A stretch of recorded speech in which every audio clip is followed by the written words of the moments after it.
Hello and welcome back to the F2 show. What an action-packed weekend of motorsport in Jeddah. 5 safety cars, 2 red flags, a double winner, and that's just Formula 2. Formula 2 delivered yet again, and obviously joining us to discuss everything is Inside F2 editor L.A. Wilshaw and Inside F2 writers Ed Spencer and Lawrence Griffin. Coming up on the show then, we dissect all of the drama from a chaotic weekend of Formula 2 action. 4 rookies took to the track for the first time this weekend. We discuss our rookie of the week. And Oscarpiastre took another step closer to the Formula 2 title. We take a look at the championship standings off the back of this weekend. But before all of that, obviously a bit of a chaotic feature race in Formula 2. So let's clarify the result for you. Oscarpiastre wins his second race of the weekend ahead of Robert Schwartzman and Ralphboshong, who gets his first podium in Formula 2 after 5 years. Well done to him. Obviously, our championship contender, Guanyu finished 4th ahead of his UNI Virtuosi teammate, Felipe Drugovich. Yuri Vips, Christian Lingard and Marcus Armstrong round out the top 8. Liam Lawson and Dan Tickton at 9th and 10th. And obviously only half points were awarded for the race due to the amount of laps that we've done. And obviously a chaotic start of that race as well due to the collision, obviously involving Teo Pourchaire and Enzo Fittipaldi. We hope that they're okay. We wish them well because that was obviously quite a nasty shunt. I think I've done enough talking now. So LA, let's come to you first. What did you make of it all? I honestly just don't know where to start. I really don't. What a sort of action-packed, crazy, but exciting, but disappointing weekend as well, for many, many reasons that obviously we're going to talk about during this podcast. But, I think if I get my stats right, and Ed's the stat man really, but I think there were 3 restarts in sprint race 1, 3 restarts in sprint race 2. We had 2 red flags today in the feature race. And how we're going to pick this apart is basically impossible, isn't it? It's basically impossible, but we're going to give it a go. Crazy weekend. Lawrence, obviously first time in Jeddah. We spoke on the preview about the track and about what we could expect. How did it match compared to, what you imagined it to be like and how it's actually ended up this weekend? I think it was probably quite similar to what we first assumed. Exciting racing, but perhaps slightly on the dangerous side, and plenty of opportunities for there to be incidents, and that's exactly like what we got. Just like LA has just mentioned, with the amount of restarts we had, it was chaotic, and that element of peril did cause issues with the amount of incidents we had, sort of interrupting the flow of the race at times. The start of the feature race being delayed due to the repairs to the walls on the exit of turn 13, 14. That was really disappointing. That wasn't ideal ahead of the feature race. That basically removed any tolerance in the time schedule for red flags once proceedings got underway in the feature race. And with the length of the feature race and the track being how it was, that was always possible for that to happen.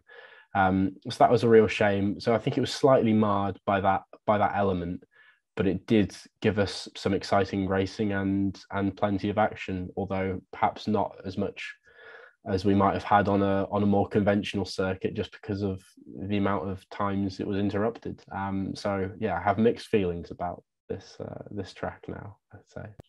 It definitely was, great racing at times, but also frustrating, wasn't it? Ed, were you a little bit frustrated, especially the feature race? It's disappointing not to get the feature race kind of underway, or got underway properly. I mean, we had 10 minutes really of racing, didn't we? It was annoying, but everyone got out of their car safe and sound, and that's the main thing, especially with considering what happened to both Enzo and Teo, and we wish them all the best in their recoveries tonight. It was a bit like F2 meeting bumper cars at the fun fair. Everyone seemed to be crashing into each other. Everyone seemed to be banging into each other. It was nuts, and it's really been the story of the whole weekend. Big accidents. We had accidents in practice. Samir and De Leather had crashed into each other a couple of times. We had Armstrong getting punted off by Novalak. And of course, the feature race, which was nearly not even started because of an issue, I believe there's something to do with race control. And then the race itself, which barely started. We had a few clean laps of racing before we had a safety car, and then we had another safety car. Mental, to put it quite we put it quite frankly, was a mental feature race and probably one of the craziest of the F2 era, considering that, you know, in GP2 this was the norm. And particularly, I remember in Abu Dhabi when there was a massive pile-up and the race got completely cancelled. So it was like a return to the old days. Yeah, it really was crazy, wasn't it? Let's take a look at the driver's standings then off the back of this weekend, heading into the last rounds next weekend. Oscarpiastre extends his lead at the top even further to 51.5 points. Obviously, the half point given out today, and he can win the title in Abu Dhabi. Robert Schwartzman jumps ahead of Guanyu into second in the championship after a tough weekend for the Chinese driver. Eventful weekend for Dan Tickton, Porsche. We're going to talk about them in a minute, but they round out the top 5. In the team standings, the result of the feature race meant that Prema won the 2021 team standings. A massive congratulations to them, and that's 2 years in a row for them as well. So huge congratulations to them, thoroughly well deserved. But it's still all to play for, with Carlin, UNI and High Tech all still hopeful they can secure second place in the team standings. Okay, let's start with Oscarpiastre then. Obviously, everything just keeps on falling into place for him, doesn't it, LA? He's looking like, well, he's almost there, isn't he? Yeah, of course, he's almost there. He's got his sort of hands almost on that trophy. And I think it has looked pretty certain for him for quite a long time, the latter part of the season, because he just seems to be the most consistent driver, no matter what's thrown at him. But, you know, he's had the 5 wins in Bahrain, Monza, Sochi, and the 2 this weekend in Jeddah. And he's had his P3 at Silverstone, his P2s, double at Monaco, Baku, which is 9 podiums at the end of the day. And these are the stats that then add up to you becoming the champion. I think there's only been one race, again, this is Ed's territory, that he's been out of the points, and that was Bahrain, and one retirement as well in Baku. So, you know, the stats speak for themselves. He's obviously going to be champion, and he's going to be a rookie champion. And as we know, there's only Charles Leclerc and George Russell that have achieved this massive feat before. And, you know, and I think it's really good that we've got another potential F1 world champion here, because at the end of the day, we know Charles Leclerc's a potential F1 champion, and we know that George Russell is, even though he's not quite had the opportunity to show everybody what he can do yet. So, you know, Oscar's definitely in following the right path here for his own dreams into Formula One.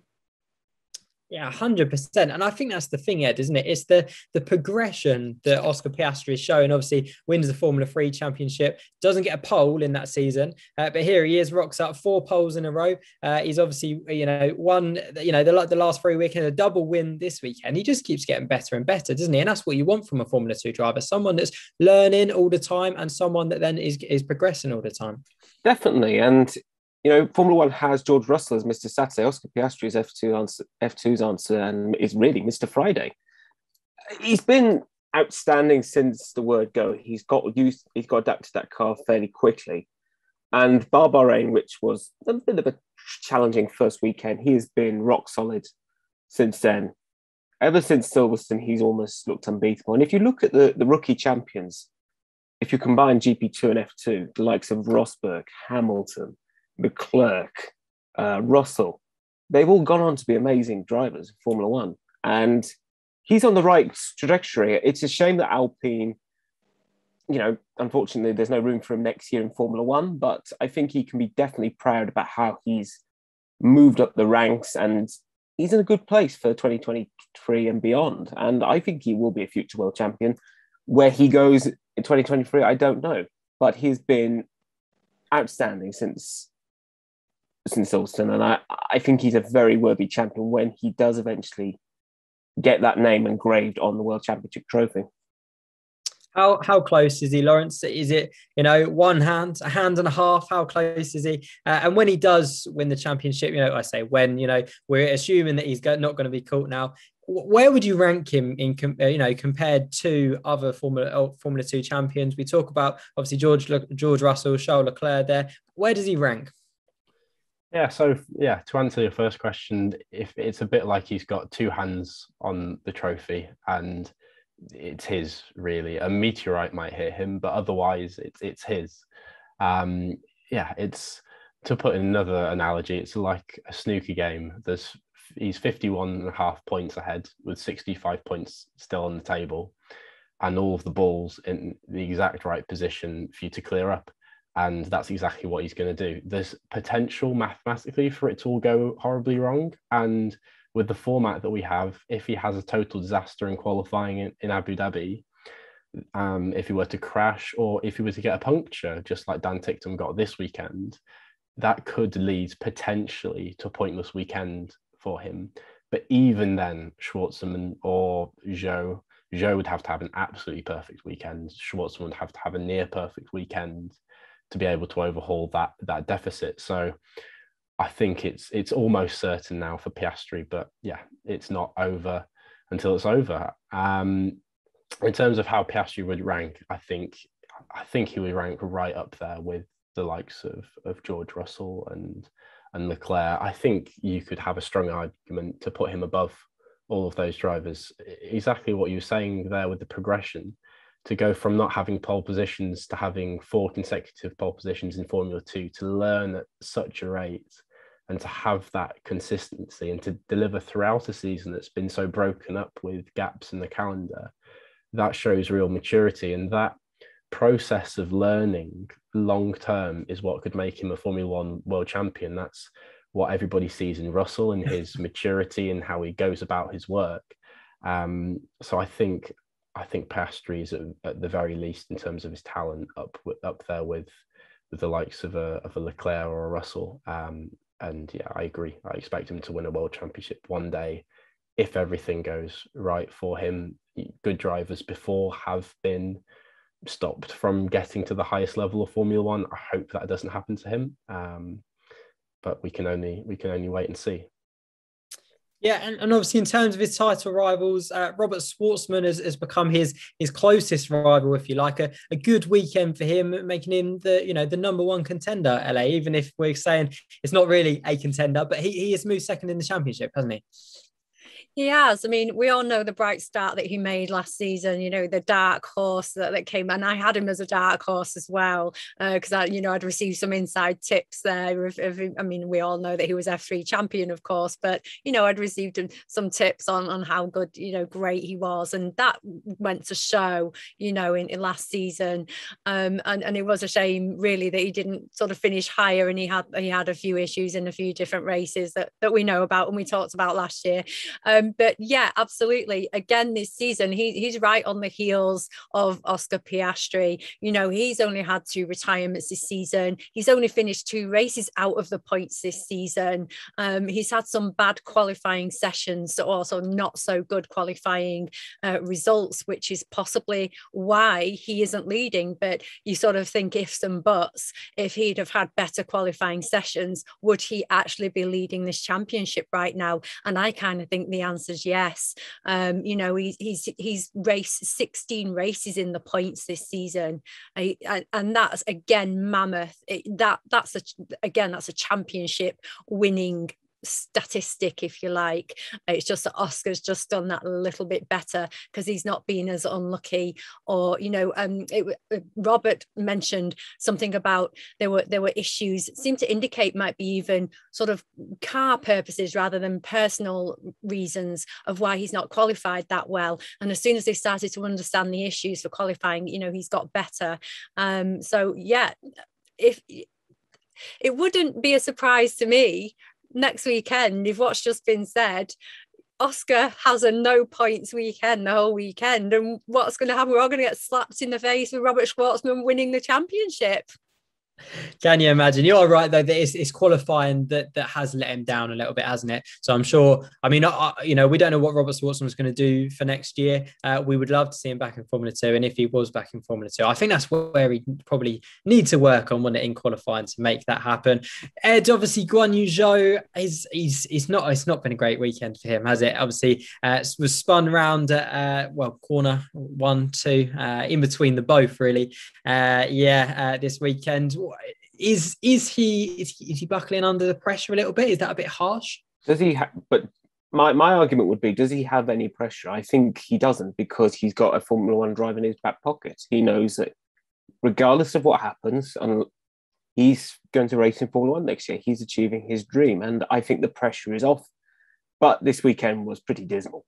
The incident at turn 1 with, I believe it was Lingard, was him trying too hard and seeing a gap that wasn't there. And of course, it ruined his race and it ruined his second sprint race. And he didn't really have a chance to make his way through the field in the feature. So definitely his worst weekend to date, although Sochi was hardly anything to shout home about. But I don't feel the pressure is getting to him. I think he's accepted he's probably not going to win the championship because Piastri, as we've said, is so far ahead that only a miracle such as, possibly Christ the Redeemer turning up on the track on Sunday morning and stopping him would stop Oscar Piastri from winning the championship. But I feel that, he doesn't have that much pressure anymore. He probably knows that he's going to be second or third, and I think he's accepted that. And I think he knows that whatever happens, you're doing something what Piastri, Schwartzman, Lingard aren't doing, and that's moving up to Formula One. So I don't think he has that worry anymore. Yeah, I hope he has a good final weekend in Formula 2 next weekend, because obviously been in the Formula in the category for 3 years now. So we wish him all the best. And obviously 2 very mixed weekends for Théo Pourchaire and Dan Tickton. Obviously, we said at the top that we hope Théo Pourchaire is okay after a bit of a nasty incident, but he showed he had pace again in qualifying and one of the sprint races. He was doing well until obviously he crashed. And Dan Tickton was not a great qualifying, but again, he was fighting his way back, wasn't he, Lawrence? Yeah, absolutely. Yeah. First and foremost, what matters more than anything else is that Théo Pourchaire is okay. It looked like a serious incident, and I really hope that he is safe and well where he's being treated. But yeah, he qualified an excellent third on Friday. Really impressive performance. There's a lot of challenges with learning a new track. As somebody as young as him, first season in the sport. But yeah, of course, that crash in the sprint race, really made his weekend more complicated. Although he staged a great comeback in the second sprint race, and then it could be built into a picture of a really good weekend overall as he lines up P3 in the feature race. But of course, he stalls and isn't involved in that terrible incident. In terms of Ticktum's weekend, that puncture really cost him, and that's a real shame for him, because who knows what he might have been able to do without that. Again, he did well to recover, move up to 7th in the first sprint race, and then got a really good 4th place in the second sprint race. There was a lunge on Jack Doohan going into the final turn, which really made me hold my breath at first. It was an enormous lunge, but he got it stopped brilliantly and made a wonderful pass, and then ended up 10th in that absolute mess of a feature race. So yeah, overall quite a good weekend, and he's now 4th in the overall standings and within touching distance of Guanyu Zhou.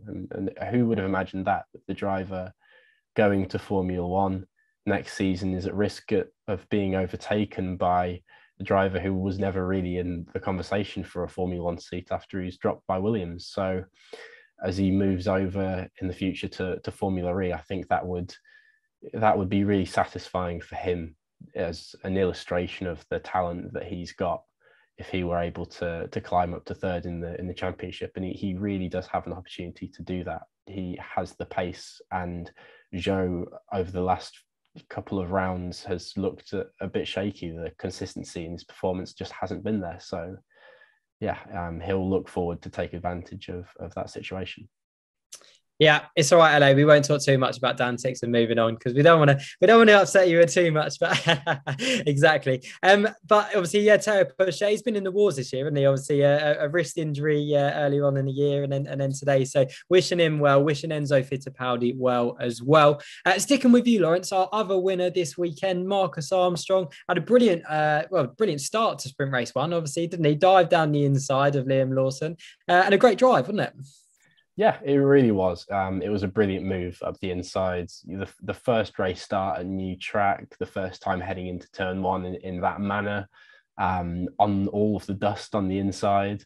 You know, we've seen so many incidents at this track with how narrow it is and so many turn one incidents. Of course, he ended up crowding Liam Lawson off the circuit potentially a little bit, but that's always going to happen with a car on the outside there. Yeah, we maybe felt this sort of performance was due for Armstrong. He's not had the best season, and I think there's always been a feeling that he has that talent in the bag, and so I'm really glad for him that he could finally deliver on that. Of course, then he was quite unfortunate to be taken out in the second sprint race by Clement Novalak, I believe, and ended up 8th. And started 9th in the feature race after what had been a good qualifying for him. So again, slightly unfortunate weekend, but yeah, the way in which he performed in that first sprint race, that move up the inside, that was crucial. So that was really nice to see from Armstrong. Yeah, really good weekend for him. And as you say, he's obviously got a lot of talent and hasn't quite shown it this year. So really good for him. And another person, probably in a similar kind of bracket, really, Jayan De Vries, obviously led for so long in the second sprint race. Was pipped to it by Oscarpiastre in the end. Obviously, he was penalised for going off the track at turn one and obviously keeping that position, LA. Do you think that was a bit harsh?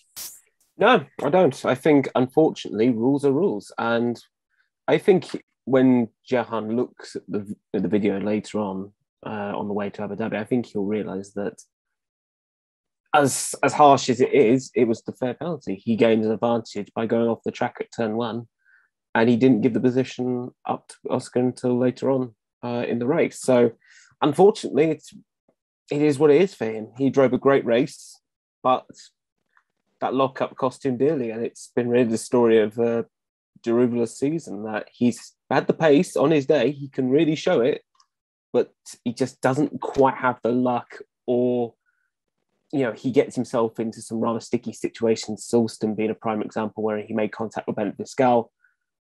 Unfortunately, it was just one of those days for him. Do you agree, LA? Do you think that's do you think the penalty was fair enough? Yeah, absolutely. Yeah, he wasn't the only one to be warned or to receive, something about it. You can't just leave the track and gain an advantage across both the formulas. That's been quite apparent this weekend. So yeah, unfortunately, sorry, Jahan, but you gained an advantage, and you got your 5-second penalty, and it did drop him all the way down, which was a sort of a shame. It was a big punishment, but again, if you gain the advantage, then it's a punishment for the person you've got ahead of. So obviously that's the reason for it. But just really quickly, because I know I can't leave this alone, but big congratulations to Armstrong, and it was such a shame, the win that that he got on the sprint race 1, and then to then be out in sprint race 2 was absolutely heartbreaking. So I'm really sorry for him for that, after he actually showed, he got his elbows out in that sprint race and showed what an amazingly great driver he is. And I'm gutted to be losing Dan Tickton. I do feel he's a Formula One driver. He is possibly the unluckiest Formula 2 driver and Formula 1 driver I've ever seen in my life. He really is. And he takes it on the chin. He does a lot of moaning. We all know that. We all love his radio pieces, or you love it or you hate it. But the guy is an absolute raw talent. He storms through that field. He comes Baku, Jeddah this weekend. He's absolutely taking these terrifying fast circuits, and he's still making the most of that bad qualifying this weekend, and look where he's finished in the points, so it's like, pat on the back. Sorry to lose him. Going over to Formula E, hopefully there may still be a little bit of a road to F1 for him at some point, and we'll see him again. Yeah, obviously, best of luck to Dan Tickton. We're certainly going to miss him. LA is definitely going to miss him. And another person that we're obviously going to be missing and losing, unfortunately, at the end of the season is Christian Lingard. He, again, had a penalty, a similar kind of penalty, actually, there's Jayan De Vries. It's really difficult, isn't it, with that complex of circuit, if you like, where you run off the road, you maybe outbrake yourself a little bit and you go off there. Obviously, defending against Bent Viscal. Shout out out to Ben Biscow, by the way, a podium again this weekend. Brilliant result for him. But yeah, obviously disappointing for Lingard, Ed. Yeah, disappointing considering this was probably one of his best weekends of the season. I think, unfortunately, if Jayan got a penalty for something like that, then Christian had to get one as well, because you can't have double standards when you are deciding which drivers get penalties and which don't. It's not, you don't want to look biased. And unfortunately for Christian, his defending of Ben Viscal was considered to be, wrong, and the stewards gave him the correct penalty. It's a shame because, as I've said, he's having the best weekend of the season, arguably since Bahrain, in what's been a pretty miserable season. And he will have some confidence going into IndyCar in 2022. And I think that if luck had gone his way, Lingard might be challenging Piastri for the championship, although we'll never know. It'll probably be something we'll be discussing here in 20, 30 years. What could Lingard have done if the luck had gone his way? There's loads of drivers we could say that about, isn't there? And Christian Lingard is definitely one. And someone we're not going to be saying about that this weekend, for probably the first time in a long time, is Ralphboshong, a podium after 5 years in Formula 2. Congratulations to Ralphboshong. I'm gutted that we haven't got the head of the Ralphboshong fan club, Jim Kimberley, with us today. But Lawrence, over to you. Massive well done to Ralphboshong, right? Thoroughly deserved. Oh yeah, absolutely. It's great to see that. I think everyone will be pleased to see Ralph up on the podium finally after such a long time. And he's not had an easy journey in this sport. So many times he's had issues with funding. So the fact that he's managed to prevail against that to get to this point and achieve a podium today, I think that's brilliant for him. He has been delivering this season. He's had some really good drives and some impressive results. He had an awful first sprint race. Perhaps issues with managing the tyres. Made it back to P9 sprint race 2. Was finally rewarded for years of efforts in his feature race. And also rewarded for that great qualifying position, which allowed him to make up those positions. It's really, really good to see that from Ralphboshong, and that will give him confidence going into the final round. And then also with having his seat confirmed for next season, I think it's a situation where if he can be a bit more secure in that seat next season, if there aren't the same financial worries, then that could really do great things for his performance. We've seen, for several drivers, when they get 2-year contracts as opposed to 1 year, when they have a bit more certainty in their future, how their performance can come on leaps and bounds. So hopefully we can see that in Ralph soon. Yeah, hopefully the first of many. What I thought was typical was Ralphboshong finally gets a podium in Formula 2. We didn't actually get to see it because the race kind of finished bang on when Formula 1 was starting, or the programme was starting. I mean, we definitely didn't see it on Sky Sports. I don't know whether it was shown on F1 TV or not, but typical for Ralphboshong that was. But there you go. Let's move and talk about the battle of the rookies then. Obviously, not necessarily the rookies for the overall season, but the rookies for this weekend. 4 new rookies this weekend in Formula 2, obviously making the step up from Formula 3. And Jack Doohan probably had the standout weekend, didn't he? How impressed were you by him, LA? Yeah, absolutely. I mean, he's done the F3 season, as we know, for Trident, and he's been really, really successful in that. He came a very close second at the end to Dennis Haug, and he was only 26 points away from winning that championship himself. So, don't underestimate this young rookie that we just got, well, unofficially a rookie that we've just acquired in Formula 2.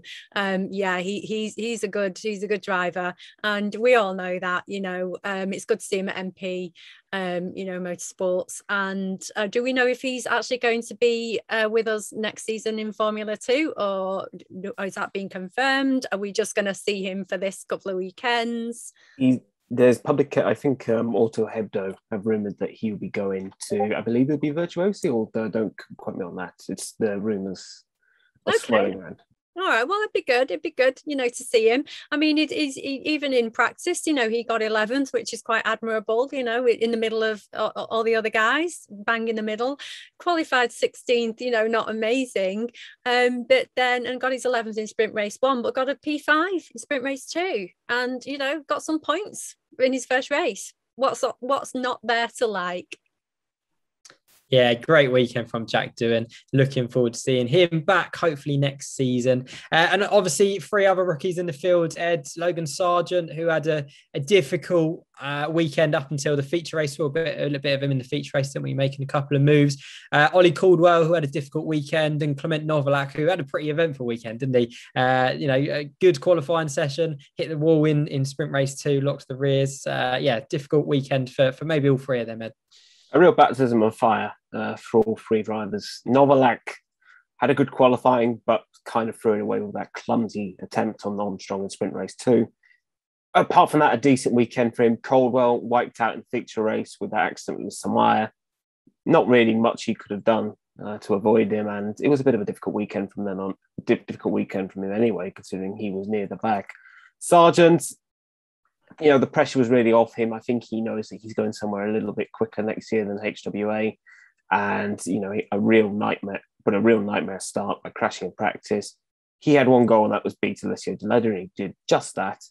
And, I think he will take the lessons learned from this weekend into Abu Dhabi. I think, he didn't have a particularly good weekend, but it's all about learning, and he'll be better prepared for Abu Dhabi. So all 3 have had a pretty rough ride, but I think they'll come back stronger in a week's time. You learn from your mistakes, right, Lawrence? It's a learning curve for them all. Yeah, definitely. And the great thing for those drivers is they get to have that learning curve now, this weekend and next weekend. They get a whole winter to go away with the teams and do proper preparation for next season, by which time they should be ready and up and running. We've seen what rookies can do in their first season of Formula 2 with the way that Oscarpiastre has performed. Like LA said, Jack Doohan in particular is a real talent. So with this sort of head start with these 2 races, these guys can hopefully put together a really solid Formula 2 season next year. Yeah, we look forward to seeing them with us next year then. Okay, that's all we have time for today. Thank you to Lawrence, to LA, and to Ed for joining us on today's show. Thanks to you guys at home for joining us as well. If you've enjoyed the show, please make sure you give it a like, subscribe for more of the F2 show and loads of other stuff that we do. Keep an eye out for our preview of Abu Dhabi, we get there, Abu Dhabi next week, which will be out at the early part of next week. So keep an eye out for that. But from me, Fraser Ford, and all of us here at Inside F2, we'll see you next time.